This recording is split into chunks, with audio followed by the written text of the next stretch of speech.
E eu quero convidar você para abrir a Bíblia na primeira carta de Paulo aos Tessalonicenses, capítulo 4. Primeira carta de Paulo aos Tessalonicenses, capítulo 4.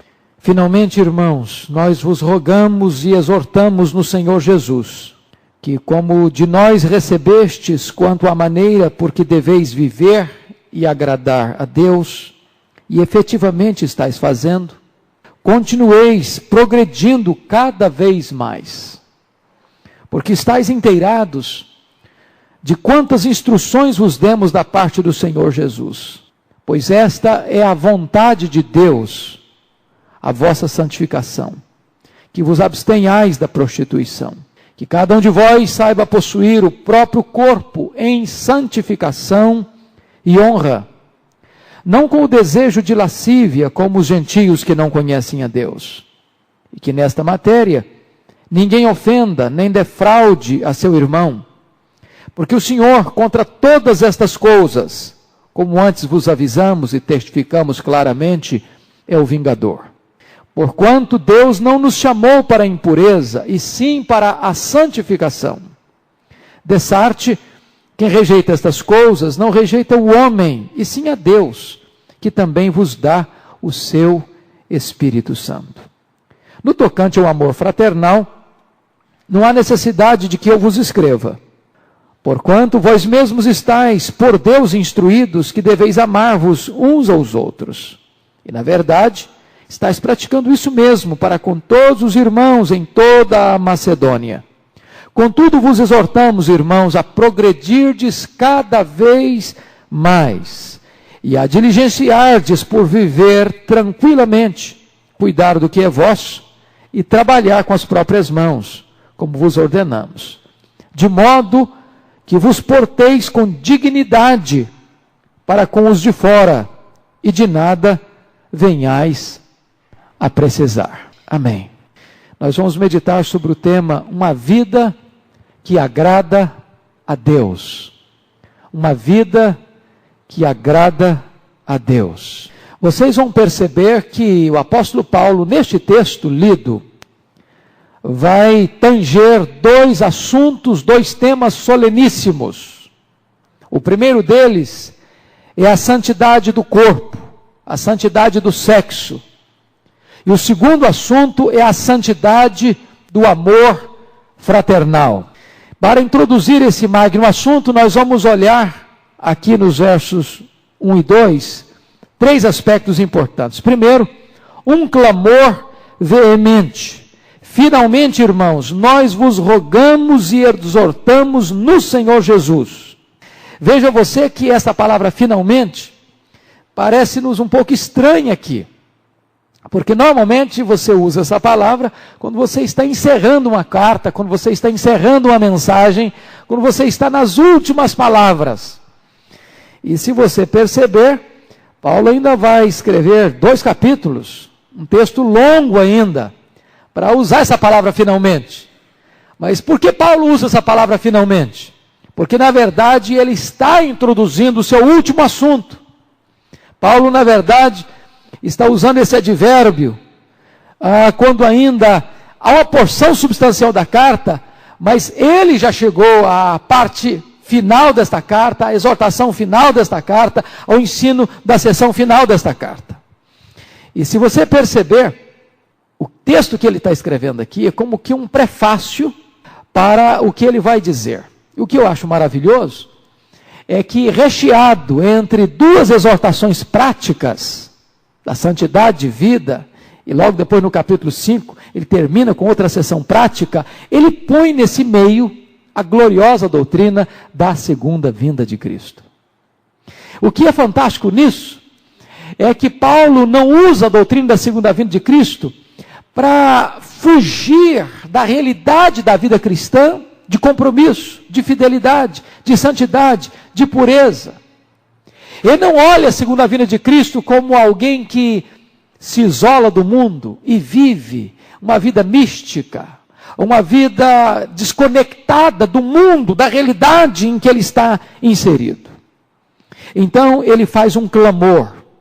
E a palavra que ele usa aí, rogamos e exortamos, é uma palavra extremamente forte para mostrar a necessidade da igreja buscar a Deus nessas duas áreas: santidade do sexo e santidade do amor.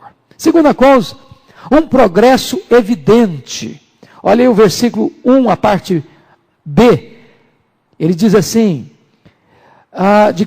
exortamos no Senhor Jesus que, como de nós recebestes, quanto à maneira por que deveis viver e agradar a Deus, e efetivamente estáis fazendo, continueis progredindo cada vez mais. Aquela igreja era uma igreja que estava vivendo uma vida agradável a Deus.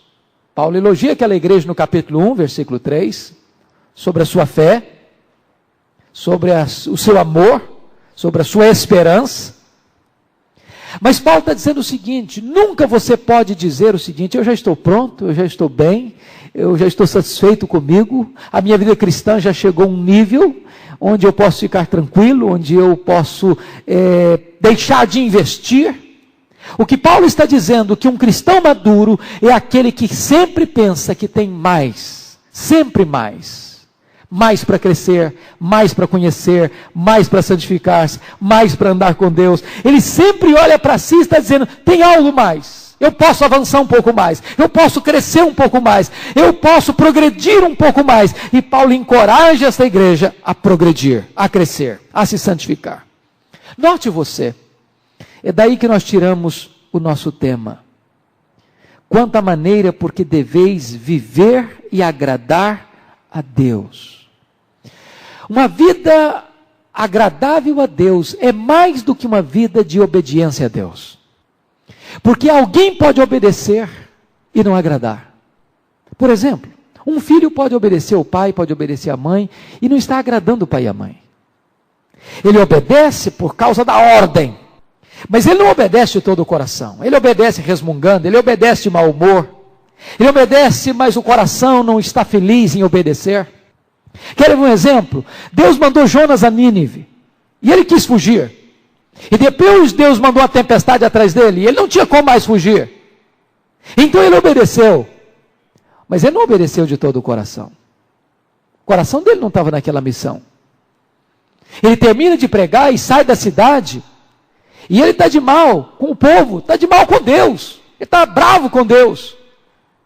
Porque Deus é misericordioso, e na verdade ele queria pregar uma mensagem de juízo, de condenação. Dentro de 40 dias, Nínive será subvertida, e ele sai da cidade e espera que Deus derrame fogo e juízo. E Deus age diferente do seu sentimento. Deus age com benignidade. Ele obedeceu, mas ele não agradou a Deus. Ele não obedeceu de coração. Querem outro exemplo? O irmão do filho pródigo, o irmão do pródigo. Ele estava na casa do pai, ele nunca tinha desobedecido o pai, mas ele não obedecia ao pai no sentido de agradar-se do pai, de ter prazer com o pai, de ter intimidade com o pai. É possível você viver uma vida de obediência, e mesmo assim, você não estar se agradando de Deus, ou vivendo uma vida agradável a Deus. Por quê? Porque Deus não olha apenas o que você faz, Deus olha a motivação com o que você faz. Terceiro lugar, Paulo fala de uma razão eloquente. Olha o verso 2 comigo. Porque estáis inteirados de quantas instruções vos demos da parte do Senhor Jesus. Paulo está aqui introduzindo o assunto da santidade do sexo, ou da santidade do corpo, e da santidade do amor fraternal. Ele diz: olha, eu já passei para vocês instruções. E essa palavra instrução aí, é a palavra de uma ordem militar, de alguém que tem autoridade e passa um recado, não um recado, passa uma ordem, um imperativo. E aqueles que estavam recebendo essa mensagem, como soldados do exército de Deus, deviam obedecer a esta ordem. Que ordens são essas? Que mandamentos são esses? Agora ele vai começar a tratar do assunto. Então vamos lá, primeiro ponto. A santificação do corpo. Essa santificação do corpo está aí dos versos 3 até o verso de número 8. Eu preciso fazer uma digressão aqui. Eu preciso contextualizar esse texto para nós entendermos por que Paulo está tratando desse assunto. Vocês sabem que Paulo foi a Tessalônica, e Tessalônica era uma cidade grega, sob a influência da cultura grega. Você sabe que hoje Tessalônica, com o nome de Salônica, é a segunda maior cidade da Grécia. E o que pensavam os gregos sobre esta questão da santidade do corpo? Como é que era o entendimento dos gregos e dos romanos no primeiro século acerca deste assunto? Nós temos que entender isso para entender por que é que Paulo está tratando desta matéria e como ele está tratando desta matéria. O mundo greco-romano, nos tempos do Novo Testamento, encarava a questão da santidade do sexo completamente diferente daquilo que um cristão encarava. Para um grego ou para um romano, a vida sexual era um caos sem lei. Naquele tempo parecia que a vergonha, o pudor tinham desaparecido da terra, e eu vou listar para vocês essas razões. Se você olhar a filosofia grega, a história grega, todos, quase sem exceção, quase todos os grandes personagens da cultura grega, da filosofia grega, eram homens que tinham amantes. A palavra amante no grego, retaira, quase todos eles tinham. Por exemplo, Alexandre o Magno, o Alexandre o Grande, tinha uma amante chamada Thaís, que com a morte dele, aos 33 anos de idade, casou-se com Ptolomeu do Egito e tornou-se mãe de reis. Aristóteles tinha uma amante chamada Herpília. Platão tinha uma amante chamada Arquenassa. Péricles tinha uma amante chamada Aspásia. E era essa amante Aspásia que escrevia os seus discursos. Sófocles tinha uma amante chamada Arquippe. E se você perceber, quando Solon, que foi o primeiro homem a organizar e como que legitimar a questão da prostituição, e isso é uma coisa esquisita para nós, hoje existem sindicatos de prostitutas, como se prostituição fosse uma profissão. É estranho isso. Como se fosse um sindicato de qualquer outro trabalho, qualquer outra profissão. Pois Solon, também lá na Grécia Antiga, foi o primeiro homem a organizar esta questão da prostituição na Grécia. E pasmem vocês, com os lucros auferidos dos prostíbulos, ele construiu templos religiosos para os deuses gregos. Esse era o pano de fundo que levou Paulo a escrever esse texto. Se você perceber, quando a frouxidão moral grega invadiu Roma, esta moralidade tornou-se pior e mais degradada ainda, ao ponto dos laços matrimoniais não terem nenhum valor, do divórcio ser desastradamente fácil e a moral entrou em colapso. Isso levou Sêneca a escrever o seguinte: as mulheres se casam para divorciar e se divorciam para casar. A moralidade em Roma estava morta. Chegou ao ponto de Sêneca escrever: a inocência não é rara, ela é inexistente em Roma. Se você perceber, isso não era apenas na classe mais simples do povo, não. Nas altas rodas de Roma, a situação talvez fosse pior ainda. Juvenal chegou a dizer da promiscuidade que existia nas altas rodas de Roma. Por exemplo, ele fala sobre Messalina, a imperatriz, mulher do imperador Cláudio. Ela era uma prostituta profissional. Ela deixava o leito imperial, ia para o prostíbulo público e só voltava na manhã, sendo a última a sair do prostíbulo, trazendo os odores e os cheiros do pecado da prostituição. Pior do que isso, nas altas rodas do governo romano, não só a promiscuidade, mas também a imoralidade desnaturada.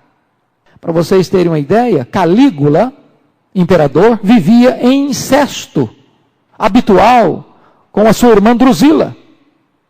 Nero tinha relações incestuosas com a sua própria mãe, Agripina, a quem mais tarde assassinou. Ele assassinou a sua própria mãe.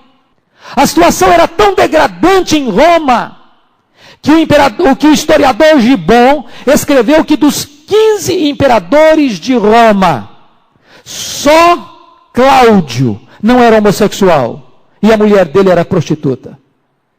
A situação era da mais grave possível.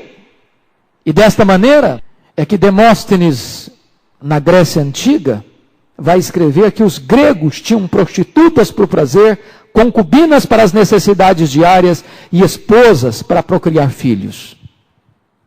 Quando Paulo escreveu esse texto, ele enfrentava muita dificuldade para tratar da santidade do sexo, porque esta não era a opinião da sociedade do seu tempo. E ele enfrentou pelo menos 3 grandes dificuldades para tratar de santidade do sexo. Primeiro, não havia uma forte frente de opinião contra a imoralidade. Se vocês observarem, Paulo trata de uma maneira muito direta desse assunto em 2 textos. Quando ele olhava para a Grécia, para a janela grega, ele escreveu 1 Tessalonicenses 4, 3 a 8. O texto que nós lemos. Quando ele olhava para a janela, para olhar Roma, ele escreveu Romanos 1, versículos 24 a 28, que você conhece tão bem. Esse é o quadro que ele via. A opinião da sociedade era a pior possível acerca deste tema, acerca deste assunto. Paulo foi absolutamente revolucionário no seu tempo, tratando dessa matéria, desta forma. Segunda razão por que Paulo tinha dificuldade de tratar deste assunto, é que havia um prevalecimento das ideias gnósticas. O que pregava o gnosticismo? O gnosticismo pregava que o mundo era dualista, ou seja, ele acreditava que o espírito era essencialmente bom e a matéria era essencialmente má. De tal maneira que se o corpo é matéria, eles entendiam que qualquer coisa que você fizer através do seu corpo não tem importância nenhuma. Então você pode satisfazer os apetites do seu corpo, você pode ser impuro, você pode ser promíscuo, você pode se prostituir, que isso não afeta o seu espírito. Assim pregavam os gnósticos, de tal maneira que os gnósticos eram promotores da imoralidade, e Paulo enfrentava essa dificuldade. A terceira razão porque Paulo enfrentava a dificuldade de tratar desse assunto, é que a imoralidade estava muito ligada à religiosidade grega. Para você ter uma ideia, na cidade grega de Corinto, havia o templo de Afrodite, a deusa do amor, onde existiam milhares de prostitutas cultuais, e onde então as pessoas confundiam as práticas litúrgicas com a própria prostituição. Até hoje, quando você vai à Grécia, você fica chocado. Porque o que você encontra nos souvenirs das ruas, das praças, para você comprar de lembrança, são estatuetas de pessoas em atitudes promíscuas. Ou seja, o ponto é que eles não apenas consideravam isso comum e normal, mas eles usavam o sexo conectado com a religião. Existia o deus Eros, o deus do sexo. E desta maneira, essa mistura da religião com a imoralidade fez com que a opinião daquela sociedade do primeiro século acerca do sexo fosse a mais degradante possível. Aí você pensa o seguinte: os tempos mudaram. Nós vivemos no século 21. E hoje não se fala mais da velha moralidade, hoje se fala da nova moralidade, mas a nova moralidade nada mais é do que esta velha moralidade com outra roupagem. O mundo, na verdade, não mudou. O coração do homem não mudou. Se você perceber, nós vivemos numa sociedade que idolatra o corpo, numa sociedade sexólatra, numa sociedade pansexual.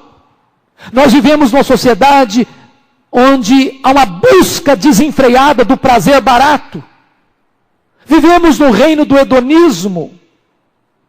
Vivemos numa situação onde os princípios de Deus são aberta e flagrantemente escarnecidos. Um dom de Deus, um presente de Deus, uma bênção de Deus que é o sexo, que criado por Deus, santo, puro, deleitoso, está sendo comercializado, banalizado e vilipendiado. Se você perceber, na nossa sociedade, o nudismo tornou-se apenas uma questão de arte. Se você olhar, a indústria da pornografia move mais de 13 bilhões de dólares por ano, uma das mais rentáveis indústrias do mundo, ultrapassando a Coca-Cola. A televisão brasileira é uma das mais promíscuas televisões do planeta. Recentemente eu estava gravando lá em Campinas, e uma mulher que trabalhou 22 anos na Rede Globo, responsável pelo camarim, convertida ao Evangelho hoje, viajou comigo de Campinas a São Paulo, e ela foi me dizendo o fato que nós já sabemos, mas é fruto de pesquisa. Não tem nenhum fenômeno ou fator no Brasil que influencie mais a cultura, o modo das pessoas viverem, vestirem, falarem, agirem, do que as novelas da Rede Globo. E o que é desastroso é que a propaganda é que as novelas retratam a realidade, mas isso não é verdade. As novelas induzem a uma realidade de degradação. E então nós estamos vivendo nesta mesma cultura, onde se faz apologia da traição, se faz apologia da infidelidade conjugal, se faz apologia da defraudação, se faz apologia do homossexualismo, se faz apologia do desbarrancamento dos valores, dos princípios de Deus. Estamos arrancando os marcos, arrancando as balizas, destruindo os fundamentos. E daí, irmãos queridos, é preciso que a gente se volte para esse texto e examine esse texto à luz desse pano de fundo. Então nós vamos olhar aqui, que são 2 pontos destacados por Paulo aqui. Primeiro, a ordenança divina para uma vida de pureza, e segundo, as razões para vivermos esta vida de pureza. Vamos ver primeiramente a ordenança divina para a santificação do corpo. Tem aqui um aspecto negativo, olha o verso 3. Pois esta é a vontade de Deus, a vossa santificação, que vos abstenhais da prostituição. O negativo é a abstenção da impureza sexual. E o aspecto positivo vai ser a prática do amor. É interessante, porque parece que não tem muita conexão os versículos 3 a 8 com os versículos 9 a 12, mas tem toda a conexão. Porque a Bíblia diz que aquele que ama o seu próximo não pratica o mal contra ele. Isso levou Agostinho de Hipona a dizer o seguinte: ame a Deus e faça o que você quiser. Porque a Bíblia diz que aquele que ama a Deus precisa consequentemente amar o próximo. E se você ama o próximo, você não faz o mal contra ele. Quando uma pessoa defrauda, quando uma pessoa adultera, quando uma pessoa fornica, quando uma pessoa comete impureza sexual contra alguém, ele está provando que não ama este alguém. Porque o verdadeiro amor não pratica o mal contra o próximo. Vamos olhar aqui quais são as marcas então de um cristão verdadeiro. À luz aqui de 1 Tessalonicenses 4, 3 a 8. Em primeiro lugar, o cristão é aquele que se abstém da impureza sexual. Pois esta é a vontade de Deus, verso 3. A vossa santificação, que vos abstenhais da prostituição. A palavra prostituição aqui, para o português, não ficou com a melhor tradução. Porque tecnicamente prostituição é aquela pessoa que vende o corpo, comercializa o corpo. E aí, essa palavra, vamos dizer, abrangeria um grupo muito reduzido. Só que a ideia que Paulo quer passar aqui não é apenas daquela pessoa que vive uma vida promíscua, vendendo o seu corpo. Quando você hoje já tem até sindicatos de prostitutas. Não é isso que Paulo está falando. A palavra grega porneia é uma palavra mais ampla, mais abrangente, mais lata. E esta palavra porneia significa o seguinte: ela significa pecado sexual, relações sexuais ilícitas e atividade sexual ilícita. A palavra porneia, a palavra que aparece aqui para prostituição, refere-se a todas as relações sexuais fora daquelas que ocorrem dentro do relacionamento do casamento. A palavra porneia engloba o homossexualismo, engloba a pornografia, engloba o desejo ilícito. Ela não apenas aponta atos de pecado, ela aponta também desejos pecaminosos. O olhar lascivo, o vício da pornografia. Esta palavra abrange todos estes fatores. Agora, eu pergunto a você, por que Deus está dando esta ordem? Pois esta é a vontade de Deus, a vossa santificação, que vos abstenhais da porneia, da impureza sexual. Por quê? Será que Deus está querendo privar as pessoas de alegria? Você já viu essa crítica? Esse negócio de ser crente não está com nada, crente não pode fazer nada, crente tem um grande não na testa. Ser crente é chato, não pode nada, proibido de tudo. Por que Deus dá uma ordem dessa? É porque Deus é sádico? É porque Deus é um estraga-prazer? É porque Deus é um guarda cósmico que está doido para pegar você no contrapé e tornar a sua vida miserável, infeliz? Não, absolutamente não. Absolutamente não. O projeto de Deus para você é um projeto de plena felicidade. Não há felicidade fora dos princípios de Deus. O homem só verdadeiramente é feliz quando ele anda na presença de Deus, porque só na presença de Deus tem plenitude de alegria.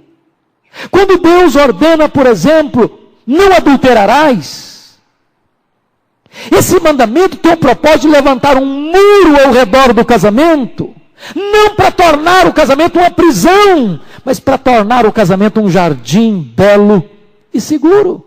Converse com as pessoas promíscuas. Converse com as pessoas infiéis.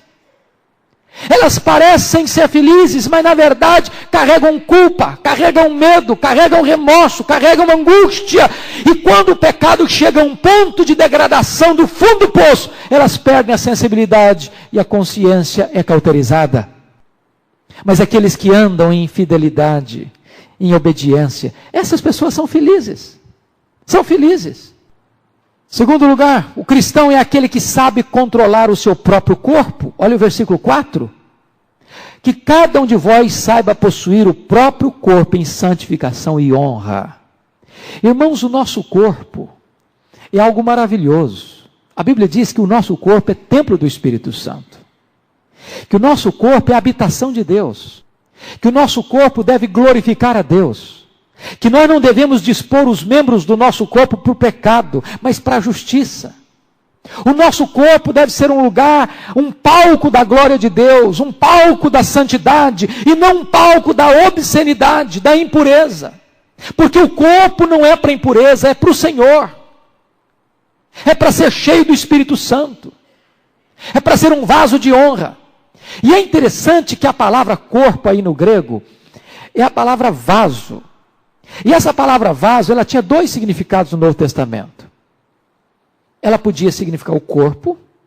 Paulo diz lá que o nosso corpo é um vaso de barro, para que a excelência do poder seja de Deus e não nossa.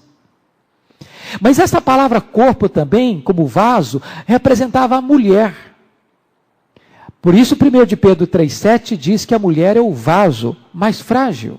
Então essa ordem de Paulo, cada um de vós saiba possuir o próprio corpo, tinha dois significados. Primeiro, era o significado de a pessoa não usar o seu corpo para impureza. Não entregar a sua mente à impureza.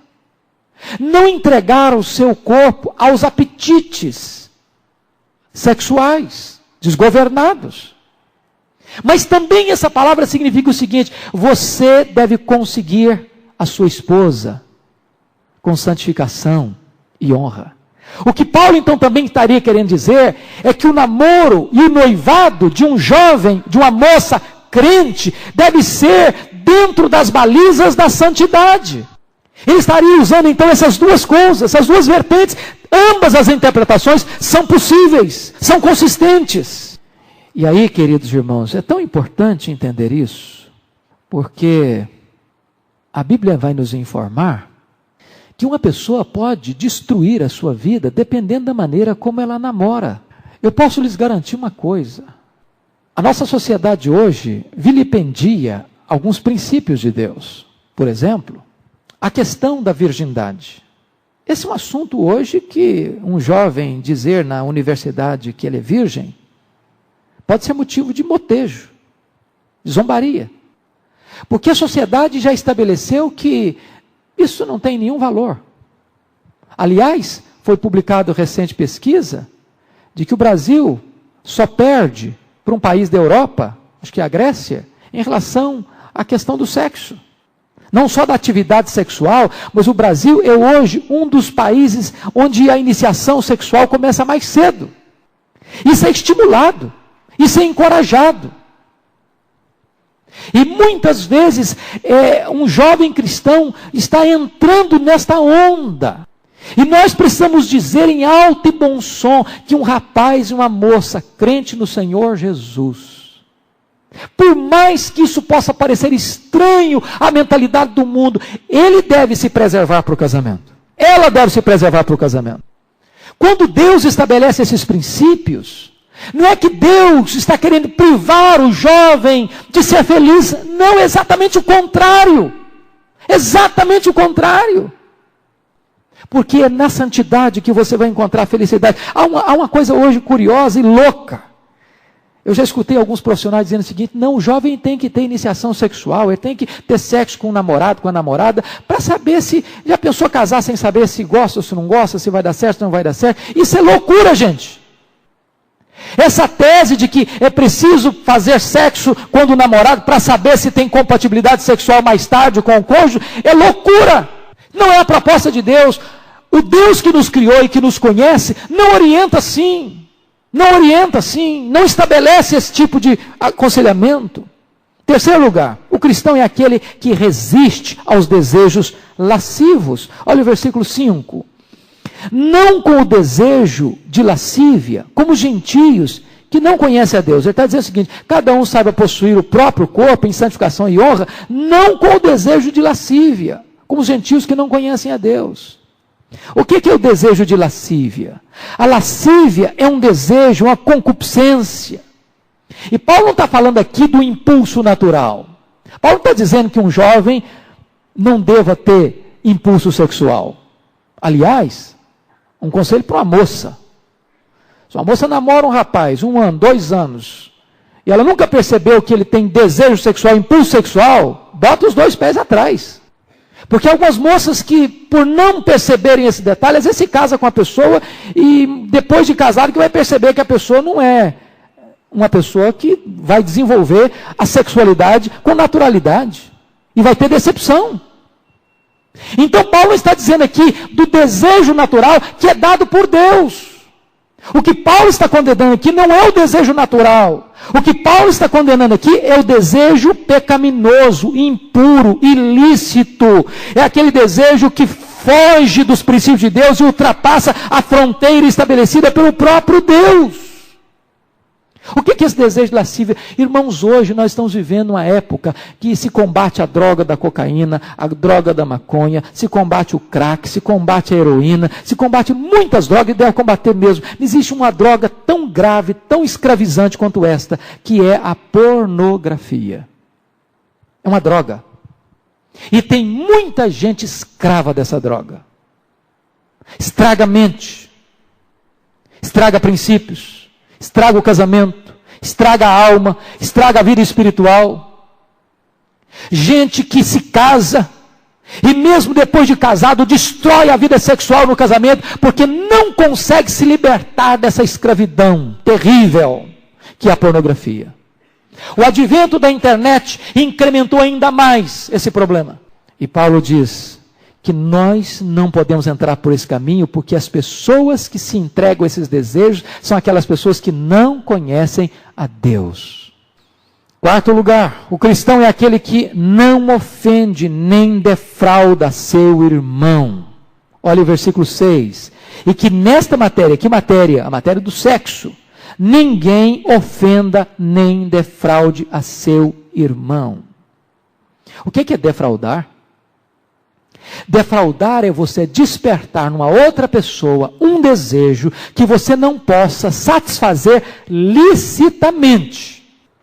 Então, quando alguém se insinua, seja através de um olhar, seja através de um flerte, seja através de uma roupa provocativa, e desperta na outra pessoa um desejo sexual que ele não pode satisfazer licitamente, ele está cometendo um grave pecado de defraudação. Mas o que Paulo quis dizer, não ofenda também? O ponto é o seguinte: quando um rapaz defrauda uma moça, ou uma moça defrauda um rapaz, está cometendo um pecado contra essa pessoa, contra os pais dessa pessoa. E aqui uma palavra para os rapazes e moças da igreja. Como é que você deve tratar a sua namorada? Da mesma maneira que você gostaria que um namorado tratasse a sua irmã. Da mesma maneira que amanhã você vai ser pai, gostaria que um rapaz tratasse a sua filha. O que Paulo está dizendo é que quando alguém trai a outra pessoa, por exemplo, seja uma jovem solteira, ou seja uma mulher casada, um homem casado, ele está ofendendo, se é solteira, o pai e a mãe daquela moça. Se é casada, está ofendendo o marido daquela mulher. Ou está ofendendo a mulher daquele homem. Isso é uma ofensa. Isso, na linguagem de Jó, é uma punhalada nas costas. Talvez não tenha nenhuma dor emocional mais aguda do que a dor da traição. E por isso Paulo diz, com esta matéria, você não deve ofender a pessoa, você não deve machucar as pessoas. Porque às vezes a pessoa se entrega a um romance, a uma paixão, ou uma lascívia, ou a uma coisa imediata, e não mede as consequências da gravidade dos desdobramentos trágicos daquele pecado.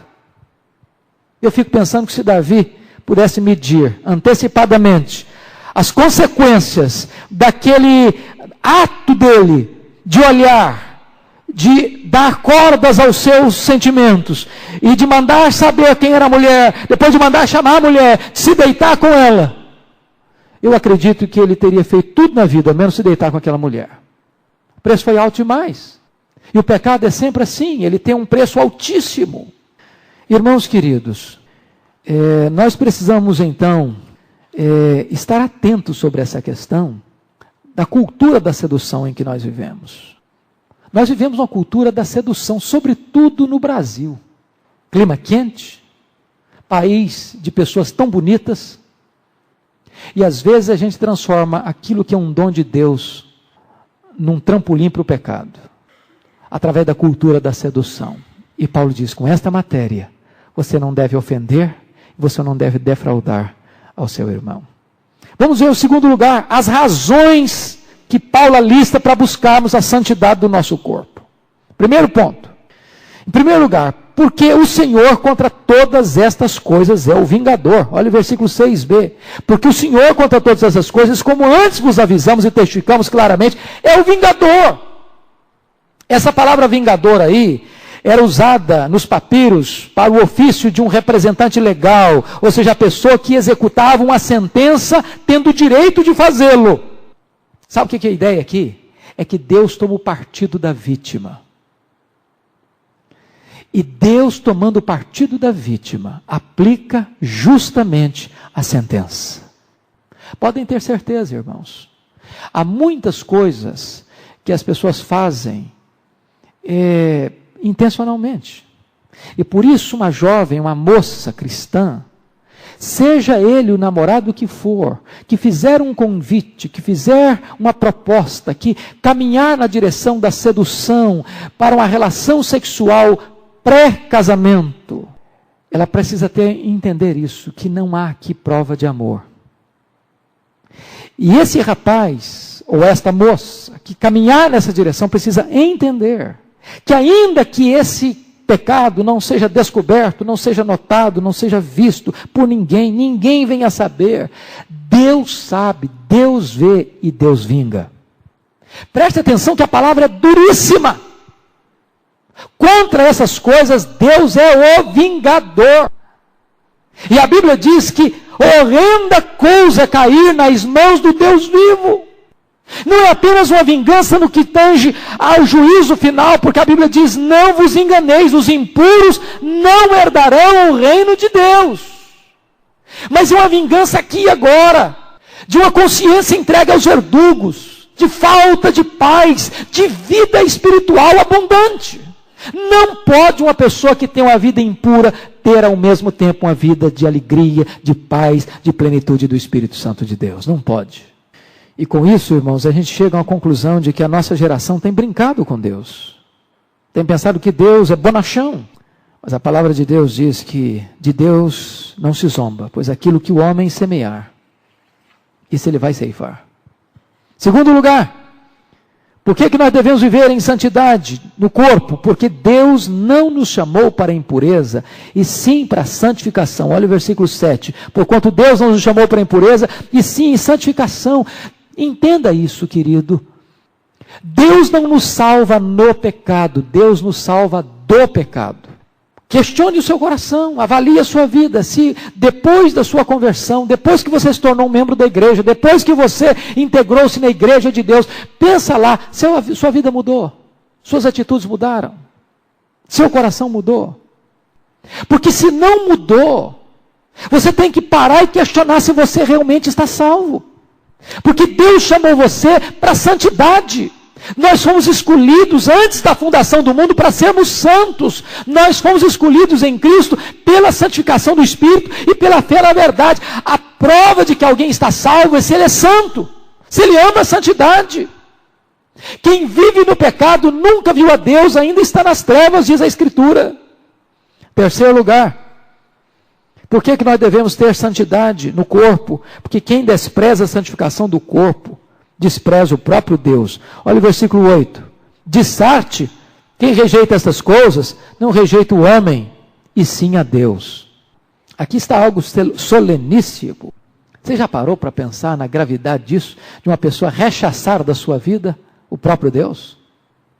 Quando você escuta uma mensagem, quando você lê a Bíblia, quando você lê um livro, e Deus exorta o seu coração sobre santidade, sobre pureza, e você rejeita e rechaça isso, você não está rechaçando o pastor, você não está rechaçando o sermão, você não está rechaçando princípios da igreja, você não está rechaçando apenas normas de moralidade pública, você está rechaçando Deus, que é o dono, o criador, o legislador desses princípios. Quarto lugar, quem pratica a impureza, menospreza o recurso que Deus oferece para uma vida santa. A parte B do versículo 8 diz assim: e que também vos dá o seu Espírito Santo. Irmão, se Deus nos desse uma ordem, sede santos, e não nos desse o poder para vivermos uma vida de santidade, seria uma coisa inconsistente. Deus está dizendo, olha, abstenha-se da prostituição, não defraude, não ofenda. Deus chamou você para a santidade, não para a impureza. Deus está dizendo, você pode viver uma vida santa, porque Deus deu a você o recurso para isso. Andai no Espírito, diz o apóstolo, e jamais satisfareis os desejos da carne. Então Deus deu o poder, Deus deu o recurso, Deus deu o instrumento para você viver uma vida de santidade. De tal forma que não viver em santidade é entristecer o Espírito, é apagar o Espírito, é ofender o Espírito, é resistir o Espírito, é ultrajar o Espírito. Mas se nós vivermos no Espírito, nós poderemos viver também em santidade. Vamos ao segundo ponto, versículos 9 a 12, que é o amor fraternal. Paulo faz uma transição da santidade para o amor fraternal. E essa coisa é natural, porque quem ama não pratica o mal contra o próximo.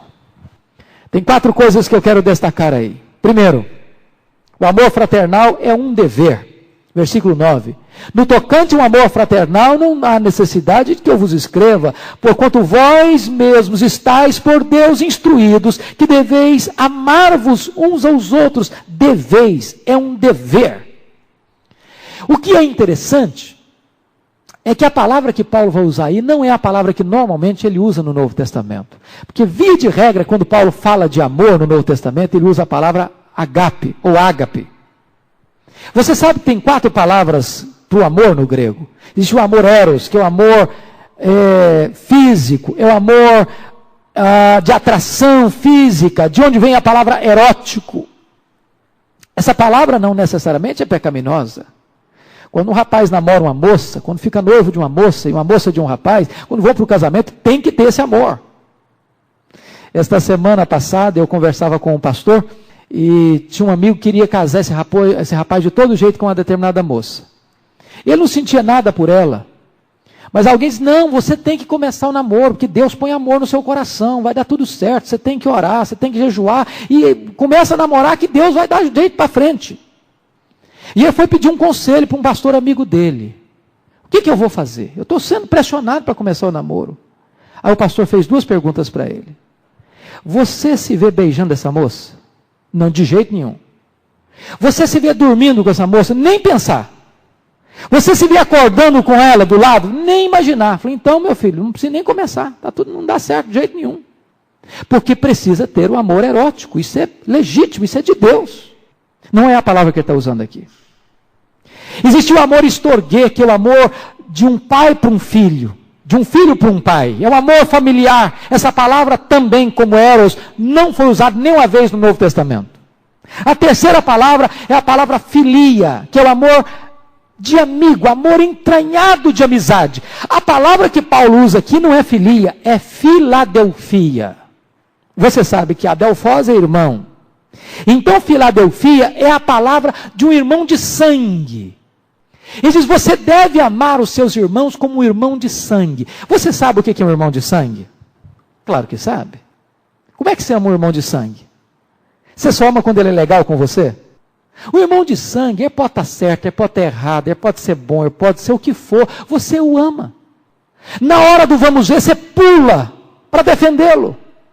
Ele é seu irmão, ele é seu sangue, ele é sua carne. Agora deixa eu fazer uma pergunta. Quando Paulo diz, você deve amar com amor a Filadelfia, você já pensou, tem sentido alguém cobiçar a cunhada?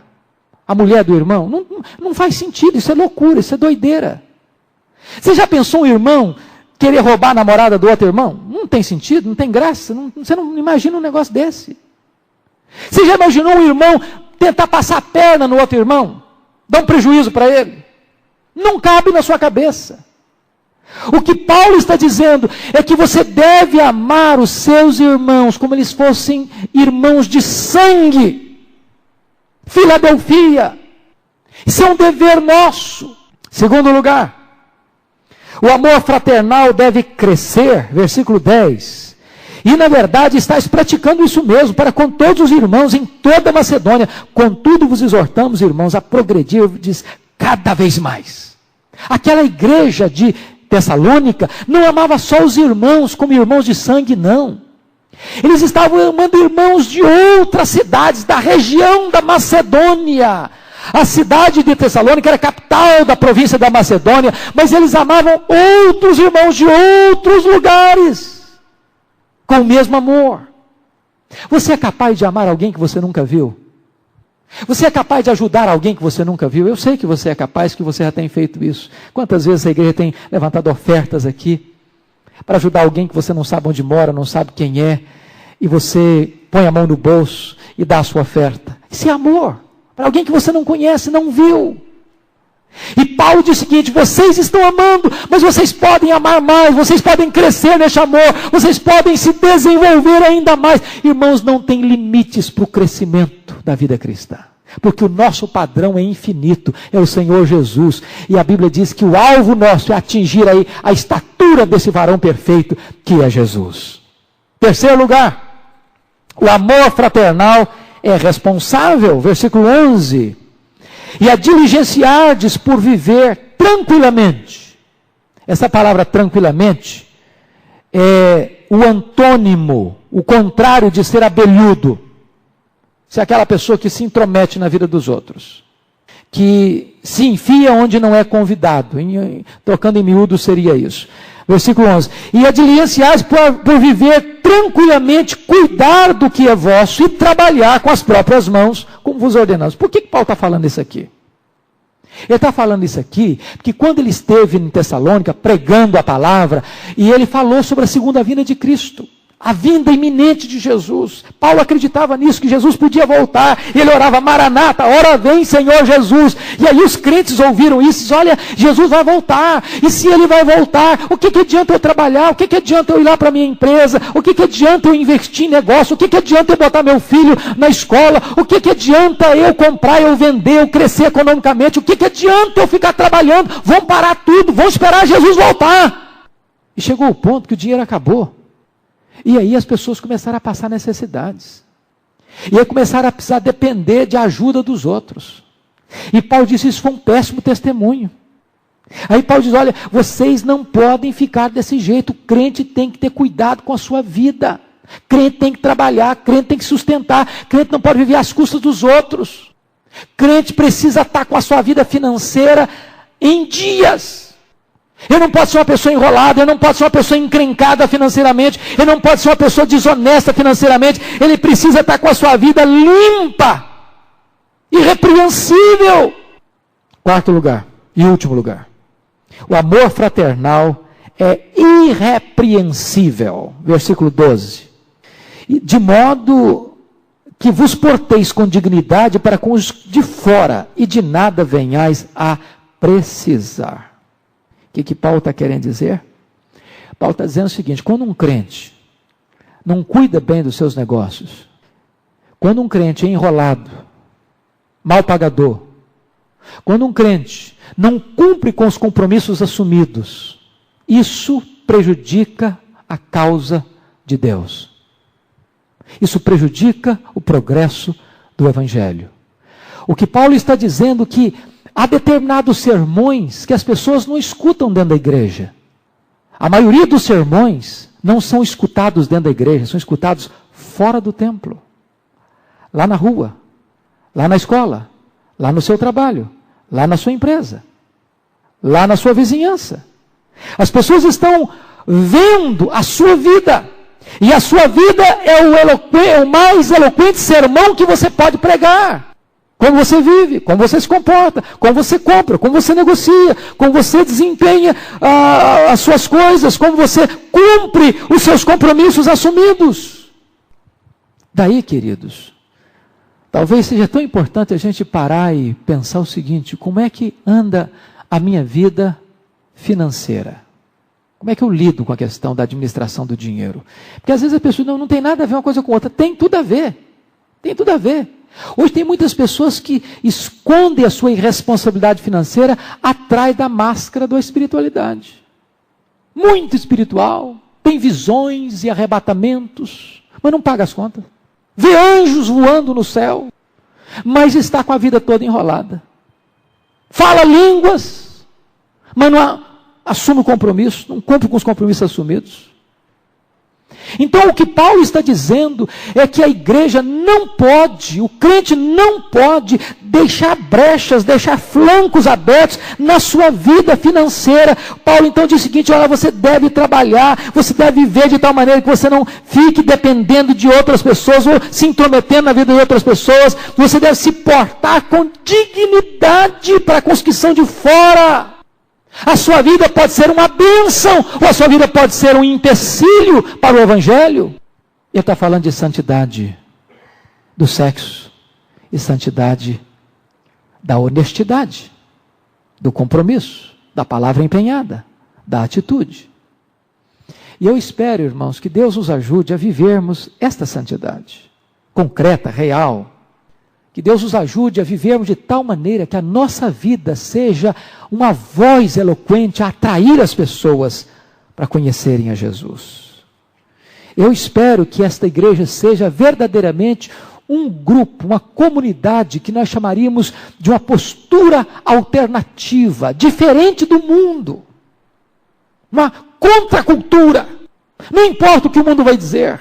Não importa o que a sociedade vai pensar, não importa quão lascivos e frouxos estejam os princípios ou os valores deste mundo, nós somos regidos pela palavra de Deus. Os princípios de Deus não caducam nunca, eles são atuais, eles são oportunos e eles são para nós, hoje e agora.